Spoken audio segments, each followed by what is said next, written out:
sometimes you have something else. Give me a stand.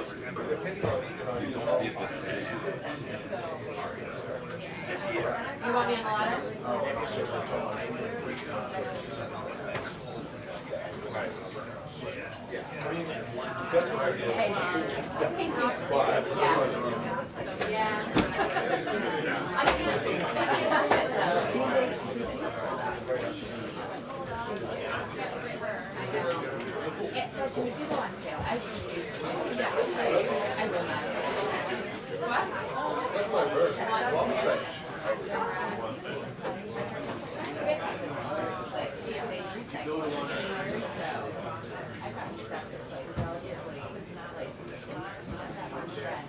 I wish they could leave that outside.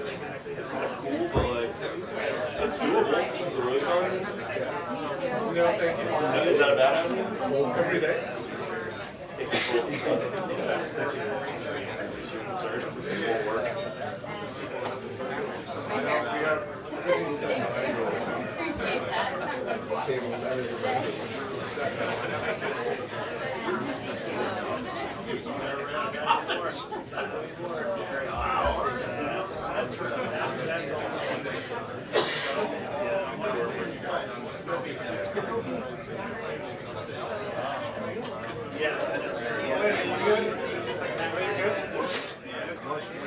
I thought I just heard this yesterday.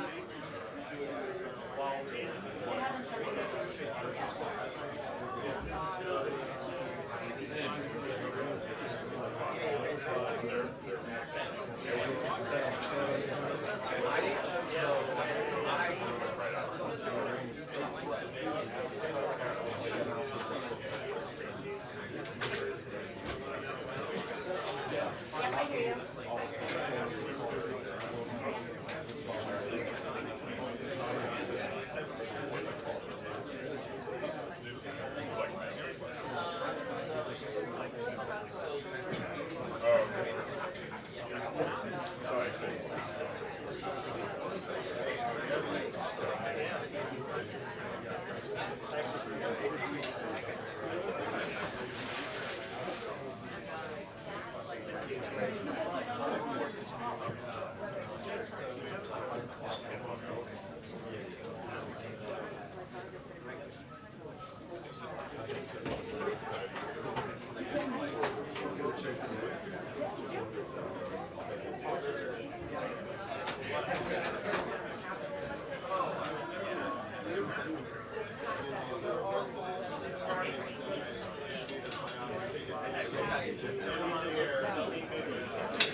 Yes, I can. I can come up. Can you hear me? Yes, I can hear you guys.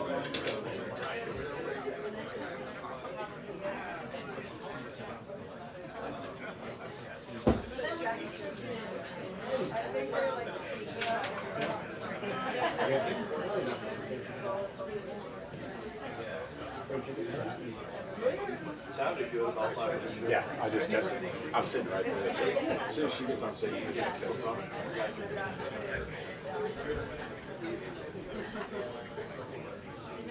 Are you going to give a call?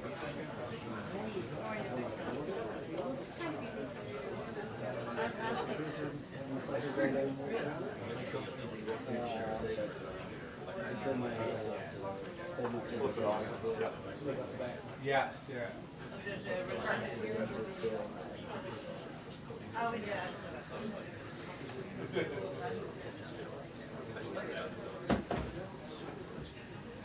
How are you?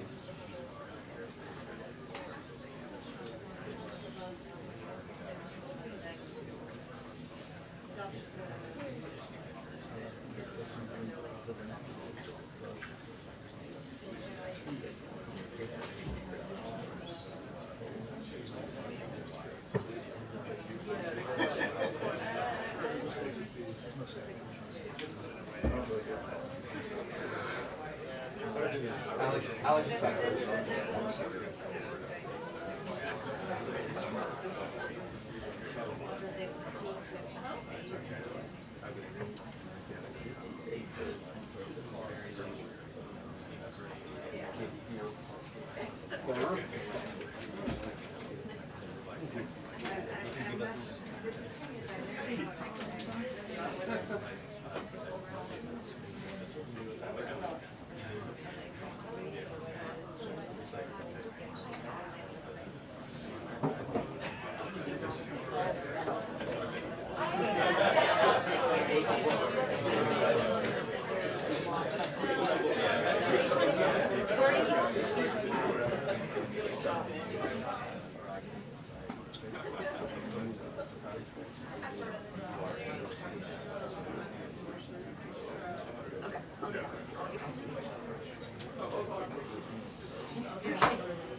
It is. I have been refreshing through social, and I've noticed that you really are since that new deadline came, and then went without going on the morning of time fair.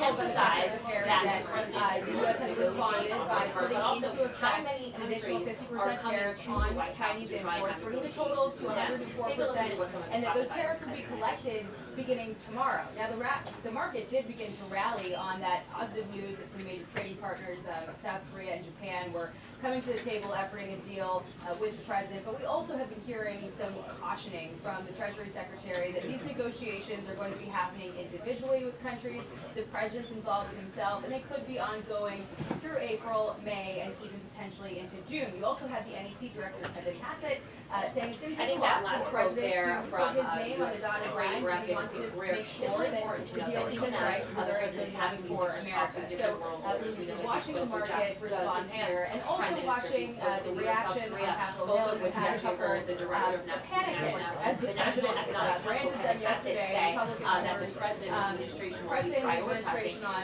what timeline they can expect negotiations to get done. You had Thomas Ellis even asking to throat he couldn't choke if they were having them working out.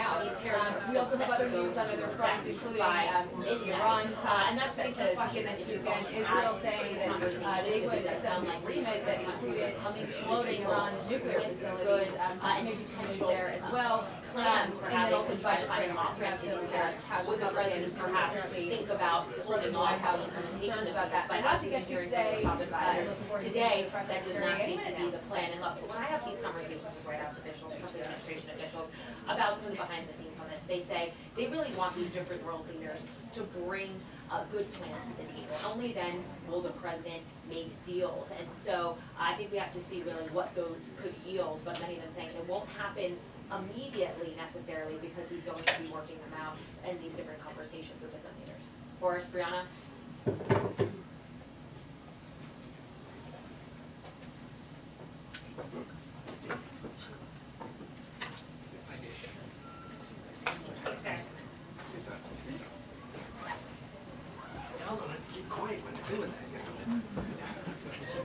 So awkward. Actually, better if you're on. I wish you would talk and then listen to me. Brett. Is it hardwood and cheese also? No, I actually. Yeah. It's fine outside when it's nice. We got a room full of your beer. Where? Over here? Cool. Where? I'm just Brett. Where does this go? Right on the other side. On the post. Here? On the right side. Go right there. Yeah, down here. Thank you.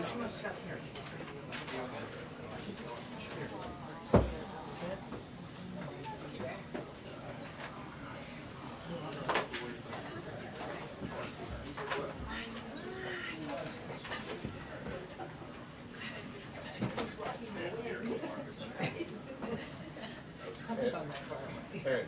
10, 9, 8, 7, 6, 5, 4, 3, 2, 1, 2, 3, 4, 5.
2 minutes until the briefing. 2 minutes until the briefing.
Flies. See that thing? I know. He's zipping around. No, yes.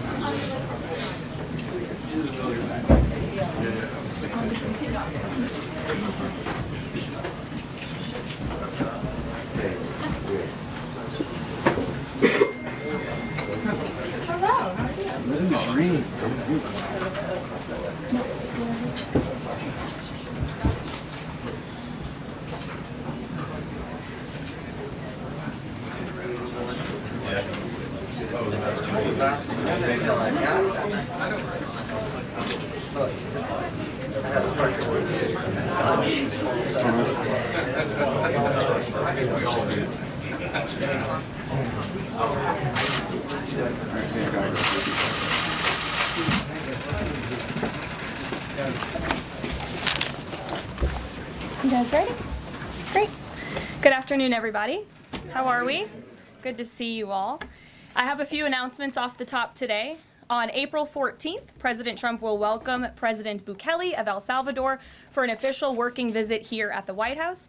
They will discuss El Salvador's partnership on using their Supermax prison for Tren de Aragua and MS-13 gang members, and how El Salvador's cooperation with the United States has become a model for others to work with this administration. On April 17th, President Trump will welcome Prime Minister Giorgia Meloni of Italy for an official working visit at the White House as well. The president's thoughts also remain with the families and communities experiencing devastating loss from the severe storms and flooding affected several states across the central U.S. President Trump approved emergency declarations for Arkansas, Kentucky, and Tennessee, allowing FEMA to provide federal assistance like equipment and resources to support state and local emergency response officials who are leading this response on the ground. Last night, the Supreme Court delivered a massive legal victory to the Trump administration and allowed us to continue removing foreign terrorist invaders under the Alien Enemies Act.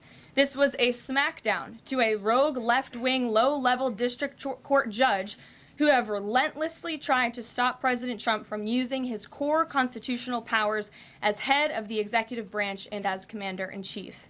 The highest court in the land made it clear that the President of the United States has the power to protect our homeland and forcibly remove foreign terrorists who pose a grave threat to families and communities. Thank you to the Supreme Court for upholding the rule of law and protecting the Constitution. Our message to the monster Tren de Aragua and MS-13 terrorists still hiding illegally inside our country is clear. Deport yourself now, or you will be locked up and sent back to your home country. On another matter, the historic Liberation Day announcement last week by President Trump made it very clear that the era of American economic surrender is over. President Trump is no longer going to allow American workers and companies to be ripped off at the hands of foolish trade practices that shipped away millions of high-paying jobs and hollowed out communities across the country. It's America first, all the way. And despite fear-mongering by the media, the world is clearly responding to President Trump's approach. Just yesterday, President Trump held a bilateral meeting with Israeli Prime Minister Benjamin Netanyahu here at the White House. The Prime Minister pledged to immediately eliminate America's trade deficit with Israel and remove their trade barriers. Israel's proactive approach should serve as a model for the rest of the world. Also yesterday, the president spoke with Japan's prime minister, who wants to negotiate as well. The president also spoke to the acting president of South Korea this morning. He has tasked Secretary Bessent and U.S. Trade Representative Jameson Greer to lead these talks. In total, since the Liberation Day announcement, nearly 70 countries have already reached out to the president to begin a negotiation. Countries are falling over themselves to reform their unfair trade practices and free open their markets to our country. Why? Because these countries greatly respect President Trump in the sheer power of the American market. These countries realize they've gotten filthy rich over the past few decades by imposing substantial tariffs on American-made products and ridiculous non-monetary barriers to block out American industry. The jig is up. Past American presidents sat by and let this happen, but President Trump stood up for our country, and he is saying no more. The president's message has been simple and consistent from the beginning. To countries around the world, bring us your best offers, and he will listen. Deals will only be made if they benefit American workers and address our nation's crippling trade deficits. America does not need other countries as much as other countries need us, and President Trump knows this. He's going to use the leverage of our markets and our country to the advantage of the people he was sworn in to represent. On the other hand, countries like China, who have chosen to retaliate and try to double down on their mistreatment of American workers, are making a mistake.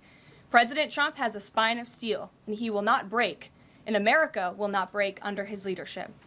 He is guided by a firm belief that America must be able to produce essential goods for our own people and export them to the rest of the world. A strong America cannot be solely dependent on foreign countries for our food, medicines, and critical minerals. And America must always maintain a robust defense supply chain. Reprioritizing and strengthening our manufacturing industry are essential national and economic security issues of the utmost importance to President Trump. By focusing on supercharging the onshoring of American manufacturing, the president is already delivering on his promise to usher in an economic golden age for our country. Just look at Friday's jobs report, which smashed expectations for the second straight month. The American economy added 228,000 jobs, nearly 100,000 more jobs than economists predicted, and the fourth highest month for private payroll growth in the past 2 years. There was also a sharp increase in transportation, construction, and warehousing employment. And in just 11 weeks, President Trump has secured more than $1.5 trillion in private sector investment. This is $500 billion more than Joe Biden secured in his entire term. This record-breaking private sector investment will create roughly 350,000 American jobs and counting. If you add up all of the investment pledges from foreign governments, President Trump has secured an incredible $5 trillion in total investments already. In the months ahead, President Trump's pro-growth economic agenda will be fully realized. The largest deregulatory effort in American history is underway. Unnecessary, burdensome, costly red tape is being eliminated by this entire federal government every day, driving down costs and massively boosting small businesses. So far, President Trump's deregulation effort has already saved Americans more than $180 billion, equivalent to $2,100 per family of 4. The president's drill baby drill energy agenda, which he will discuss later this evening in the East Room, is capitalizing on the abundance of natural resources under our feet to generate more affordable electricity, cheap gas, and quality new jobs. All of this will combine to end the Biden-imposed cost of living crisis that's absolutely crushed American families. Under President Trump, the American energy industry will lead the globe over the next century, delivering lower prices and significantly strengthening our country's economic position. At the president's direction, Republicans in Congress are working quickly to pass one big, beautiful bill, which will also include the largest tax cut in American history. As President Trump has said, the House must pass this budget resolution quickly. Here in our new media seat today, we have Jasmine Wright, the White House reporter for Notice. Notice is a nonprofit and nonpartisan news site which launched in early 2024. They've gained millions of readers across the country since. Newsroom's goal is both to inform readers and train the next generation of politics and policy journalists. They also partner with state newsrooms and to give local communities more knowledge of what their representatives are doing in Washington, D.C. With that, please kick us off, Jasmine. Thanks so much, Caroline. A couple questions for you. The first one being, can you explain the White House's evolution from this is not a negotiation on tariffs to countries should pitch us and start negotiations on tariffs? As the president said yesterday, Jasmine, both things can be true at the same time. And it is a non-negotiable position that the United States has faced a national security and economic crisis because of the unfair trade practices by countries around the world. As for the president, I have maintained this position. The entire administration has always said that President Trump is willing to pick up the phone and talk.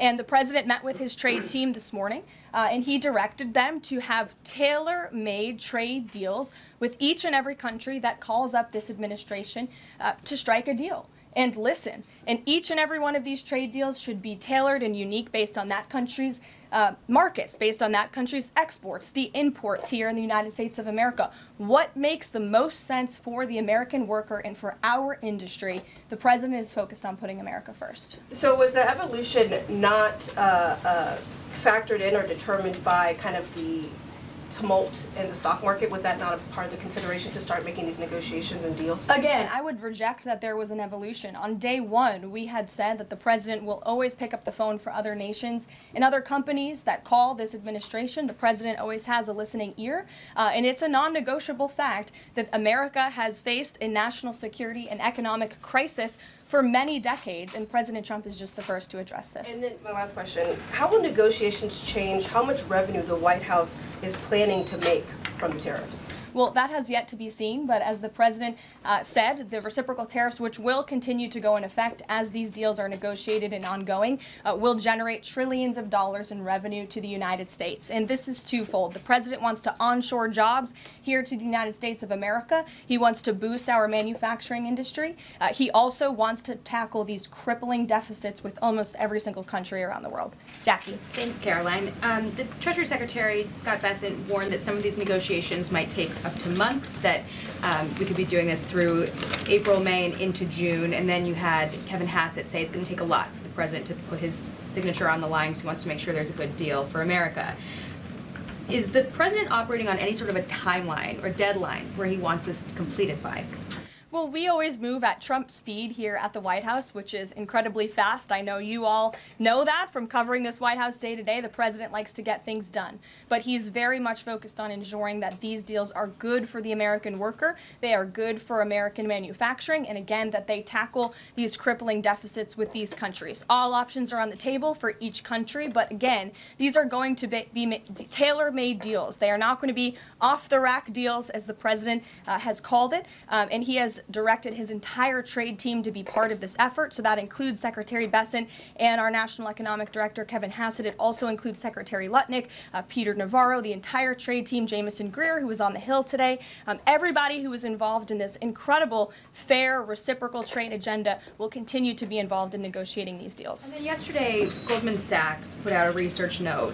It put the odds of a recession at 45% within the next 12 months, up from 35%. But Peter Navarro guaranteed last night no recession.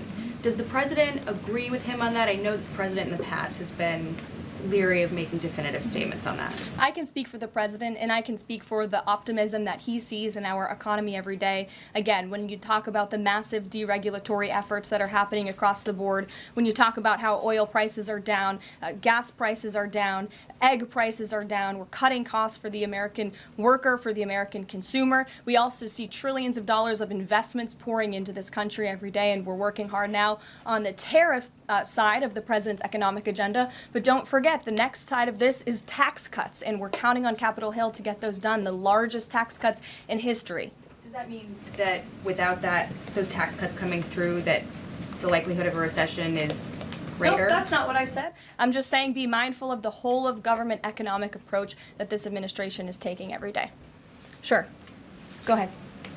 Thank you, Caroline. You just said that one of the reasons these tariffs are going into effect is that some countries have been ripping off the United States, but some of the tariffs target countries like Madagascar, Bangladesh, with very high levels of poverty. So can you explain how the president wants to correct the deficit with those countries? Is there a plan, for example, to onshore the textile industry that these countries are known because, and just like, can you be specific about those like low income? Sure.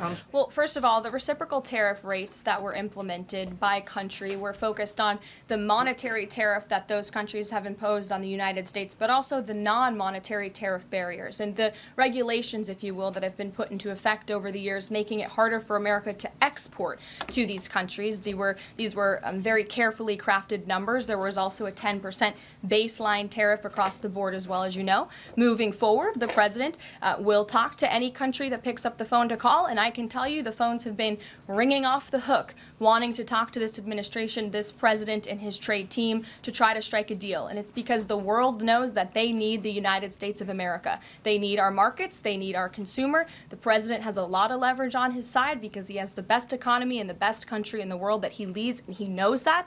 And it's about dang time we finally have a president who uses that economic leverage to benefit American workers. And that's what the president is trying to do. Maggie.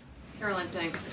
Does the president endorse something that Karoline Leavitt said on television this weekend, which was that the army of millions and millions of human beings screwing in little screws to make iPhones, that kind of thing is going to be moving to the U.S.? Is that how the president envisions manufacturing shifting?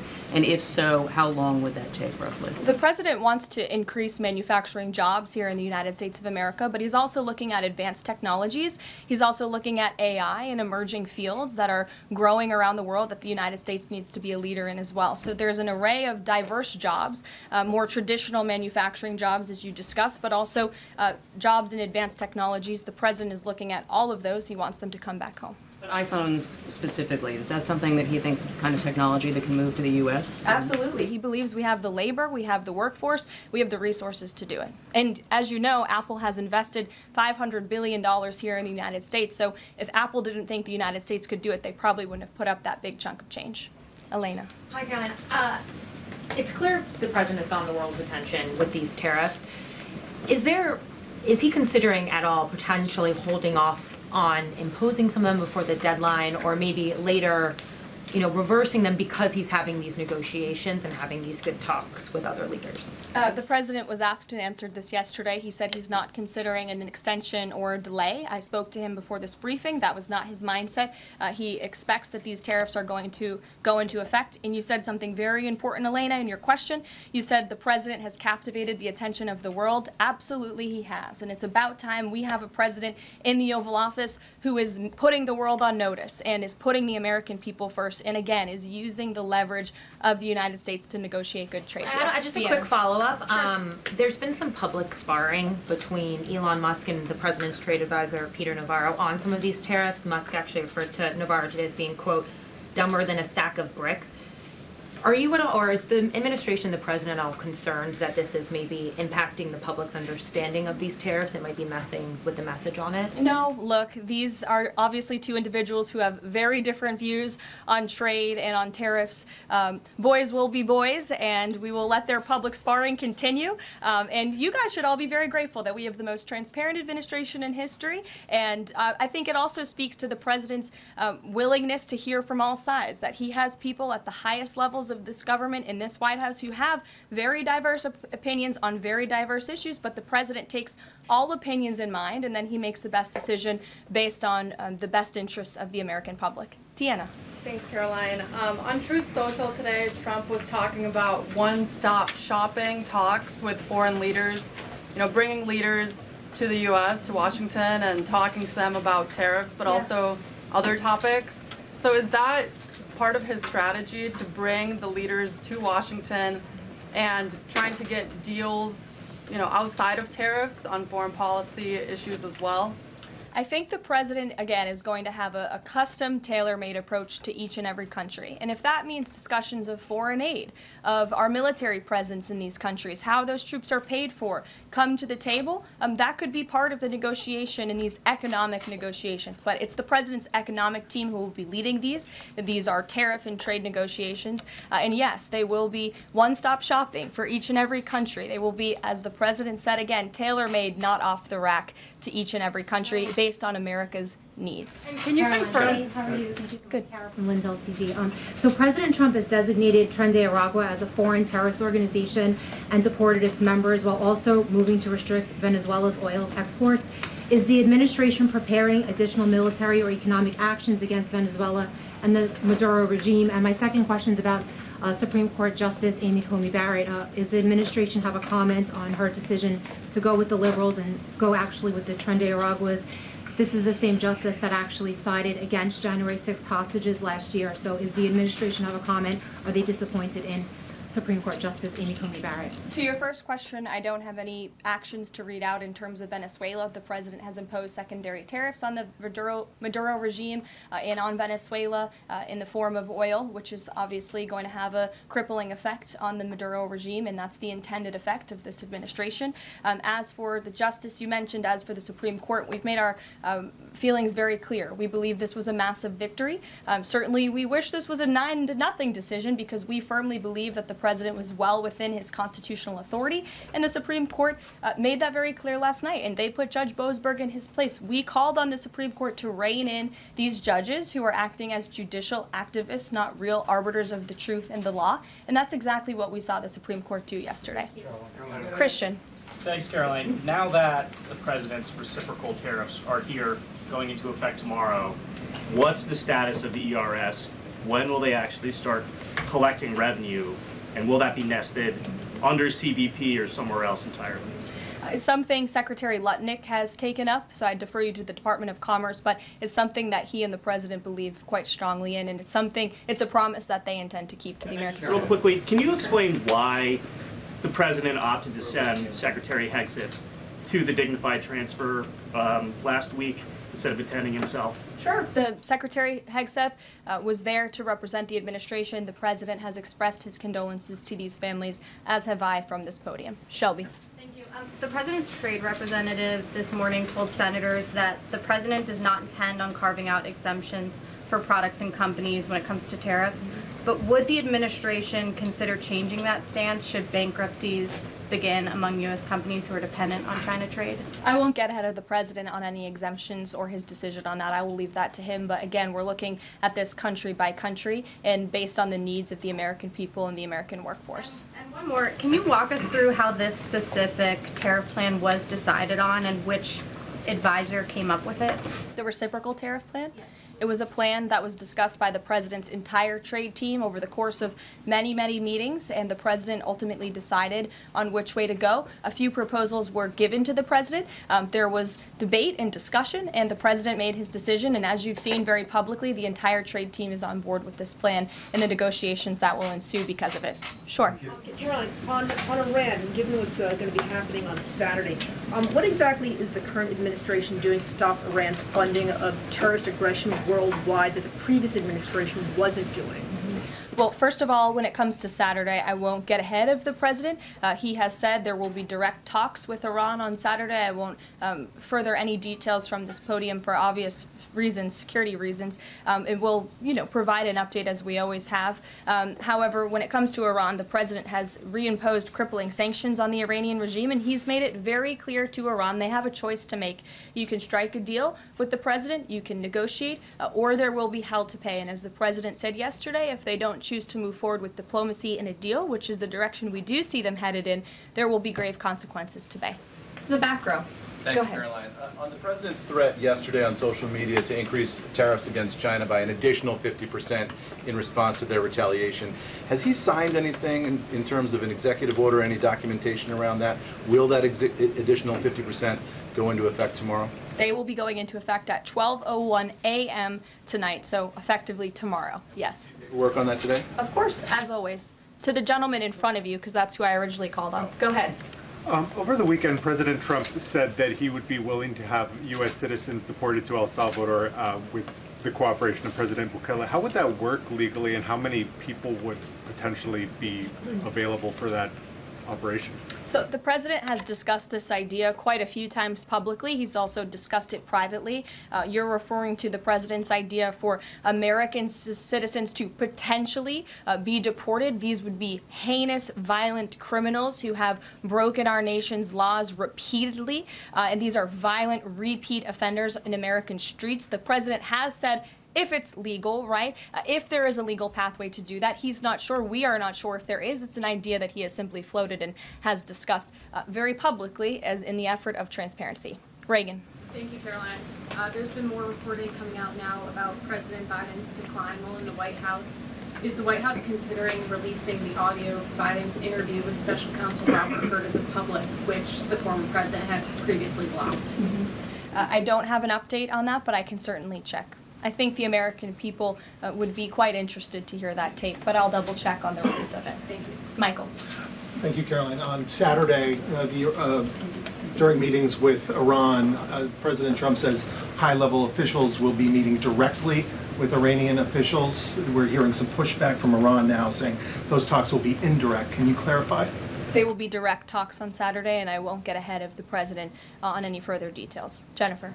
Yeah, two things. On the Israel tariffs, can you give us an update on the discussion on relaxing those tariffs? And then I had another question about the Doge team after that. That discussion is ongoing. I don't have any definitive details to iron out for you here. And then the president on Thursday told us that there was an incredible discovery that the Doge team had made. He called it horrible and incredible. Can you reveal that yet? Give us details on what it was about? There has been a discovery. I hate to leave you hanging on a cliff, but I don't want to get ahead of the president on that. But I can confirm there has been a discovery. It's just not quite yet ready for release. Sure. Go ahead. Caroline, thank you. I was calling on the young lady behind you, but I'll come to you after, Ed. All right. Not discriminating here. The president's meeting today with House Republicans. Can you say who is in that meeting and his message to Republicans that are skeptical of the Senate-passed budget framework? Sure. The president will be meeting with Republican lawmakers today here at the White House to talk to them about the framework that the Senate passed. The president was very quick to put out a statement about his support for the reconciliation package that the Senate passed, and he is counting on House Republicans to pass it. The Republicans received an overwhelming mandate from the American public to govern. We have an extraordinary opportunity. There are key promises that the president made to the American people in this bill: tax cuts, securing the border, deregulation, unleashing the might of American energy. These are good things for the American people. The president wants to see this get done, and that's why he's engaging with lawmakers today. Just a quick follow-up on tariffs. Kevin Hassett said today that the administration is prioritizing talks with Japan and South Korea, other trading partners. Are there other countries on that list that you guys can name publicly that you're having serious discussions with? Sure. As you have heard from various administration officials, myself included, there have been nearly 70 countries that have reached out to the administration last time I checked, but again, I hear the phones are ringing off the hook. There are foreign leaders who want to fly to Washington tonight and get on a plane to negotiate with this country, which shows you the leverage that the president is using. It shows you the rest of the world needs the United States of America to do business with. Israel, obviously, yesterday you heard a public statement from Prime Minister Netanyahu. The president has detailed his calls with the leaders of Japan, in South Korea. We are going to prioritize our allies and our partners around the world first when it comes to these negotiations, and the trade team will be divvying them up again to make tailor-made trade deals around the world. Ed, go ahead. As promised. Yes, thank you. You mentioned the 70 countries or so. I'm curious, though, under what conditions at this point would President Trump talk to President Xi about tariffs? Look, I just spoke to the president about this, and he believes that China wants to make a deal with the United States. He believes China has to make a deal with the United States. It was a mistake for China to retaliate. The president, when America is punched, he punches back harder. That's why there will be 104% tariffs going into effect on China tonight at midnight. But the president believes that Xi and China want to make a deal. They just don't know how to get that started. And the president also wanted me to tell all of you that if China reaches out to make a deal, he'll be incredibly gracious, but he's going to do what's best for the American people. So China has to call first? The Chinese want to make a deal. They just don't know how to do it. But the president will be implementing these 104% tariffs on China tonight. Under what conditions might he consider lowering tariffs on China at this point? It would be imprudent of me to tell you those conditions here from the podium. Sure, Gabe. Thanks, Caroline. With regards to the Supreme Court ruling on the Alien Enemies Act, you're right, it was a win for the administration, but the justices also said that deportees are entitled to due process. Does the administration agree with that? That's not quite true, Gabe. They said that they are entitled to a habeas petition, and we are going to continue to comply with the law, and we are wholly confident that every single person that has been deported under the Alien Enemies Act, every person that will continue to be deported under the Alien Enemies Act qualifies for that deportation. NBC News is reporting that the administration is considering drone strikes on drug cartels in Mexico. We're citing several officials. This morning, Mexico's president was asked about that, and she said that we reject any of those actions. Your response? I saw that reporting. I don't want to confirm it from this podium. I don't want to comment on it because I'm not sure, but I would defer you to the National Security Council. So you haven't confirmed the report, but with Mexico's president saying that she rejects any of that, what would your response be? How is the relationship then between Mexico's president and the White House right now over targeting drug cartels? Well, first of all, the relationship between President Sheinbaum and President Trump is quite good, and I think both world leaders would tell you that. The president has been engaged directly with President Sheinbaum on a number of different topics, particularly when it comes to clamping down on the Mexican drug cartels, on clamping down on illegal immigration, human trafficking, drug trafficking through our southern border. She's taken significant steps towards doing that, but as for that specific report, again, I'm not going to comment. Caroline, two questions on trade. First, as a part of these negotiations, is it possible for countries to lower their tariffs below that 10% bare minimum that's been set? Again, I'll leave that to the president to make those determinations, but I can tell you that 10% universal baseline will go into effect as these negotiations are ongoing. Got it. And then what is your thinking just as far as low labor cost countries? Like if you've got a country like Vietnam that wants to negotiate, but obviously they have some advantages in terms of trade, in terms of the people there are not paid as much as American citizens. What is kind of the thinking? Can they still achieve a good kind of trade outcome with the United States? Well, again, you're right to point out that different countries have different labor markets. They have different skills, if you will, different resources, and the president is going to take all of that into account. His team will take all of that into account when they're negotiating these deals. I do just want to point out one thing, that the president, everybody in Washington, whether they want to admit it or not, knows that this president is right when it comes to tariffs and when it comes to trade. In fact, Democrats have long said that the United States of America has been ripped off by the countries around the world. They just don't want to admit it now because it's President Trump who is saying that. In June of 1996, Nancy Pelosi spoke on the House floor. She urged her colleagues at the time to fight against the status quo trade policies that had contributed to America's trade deficit with China. In fact, Nancy Pelosi said, how far does China have to go? How much more repression? How big a trade deficit? How many jobs have to be lost for the American workers? How much dangerous proliferation has to exist before members of this House of Representatives will say, I will not endorse the status quo? Those are the words of Nancy Pelosi in 1996. Well, President Trump is finally answering her call 27 years later. Nancy Pelosi can thank President Trump today for the 104% retaliatory tariff that will be going into effect on China. In 2007, Chuck Schumer spoke of our nation's crippling trade deficit, saying these are the kinds of records the American people don't want us to be breaking. The administration needs to move beyond words, take action now to reverse a trend that threatens our prospects for future economic growth. And Chuck Schumer said that in 2007. Finally, in 2025, President Trump is taking action. Recently defeated Democrat Sherrod Brown said on deficits in 2012 that our deficit then at China had reached an all-time high, and it was on pace to recede last year's record. The trade deficit had cost American workers millions of jobs at the time. These are the words of Democrats years ago. It is about time America finally has a president who is taking action to restore those millions of jobs back to the United States of America, to boost our manufacturing industry. He's doing what's right for the American people. It will take a lot of labor. It will take a lot of effort. But that's exactly what the American people elected this president to do. He will be talking about our energy agenda at 3 o'clock today. Over in the East Room, as you all know, he will be signing a bill to unleash the might of our beautiful, clean, coal industry in this country, which is a reliable energy source. Also for AI, there's a great story in Bloomberg today, actually, about the executive order that will be signed later. So we'll see you all there. I'll let the president speak more. We'll see you later. Thanks, guys. Thank you.